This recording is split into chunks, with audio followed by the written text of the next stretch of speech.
বাংলাদেশের সবচেয়ে পুরনো কলেজ কোনটি জানেন? দেশের সবচেয়ে পুরনো 5টি কলেজ দেখে নিন। নাম্বার 5, সরকারি এডওয়ার্ড কলেজ। 127 বছর আগে 1898 সালে পাবনায় গড়ে ওঠে সরকারি এডওয়ার্ড কলেজ। বাংলাদেশের বর্তমান রাষ্ট্রপতি মোহাম্মদ শাহাবুদ্দিন চুপ্পু এই কলেজের প্রাক্তন শিক্ষার্থী। Number 4, BM college. Brajamohan college বা বিএম কলেজ গড়ে ওঠে 1889 সালে, ঠিক 136 বছর আগে। বরিশালের এই কলেজে কবি জীবনানন্দ দাশ, বীরশ্রেষ্ঠ মুহিউদ্দিন জাহাঙ্গীর সহ বহু গুণী মানুষের পা পড়েছে। Number 3, Rajshahi college. পদ্মা নদীর কোল ঘেঁষে 1873 সালে গড়ে ওঠে উত্তরাঞ্চলের অন্যতম শ্রেষ্ঠ বিদ্যাপীঠ রাজশাহী কলেজ।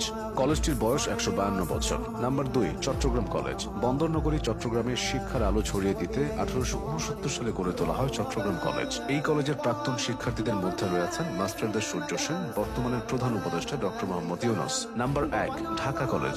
বাংলাদেশের প্রথম উচ্চ মাধ্যমিক শিক্ষা প্রতিষ্ঠান ঢাকা কলেজ, যা প্রতিষ্ঠা করা হয় 1841 সালে। কলেজটির বয়স 184 বছর।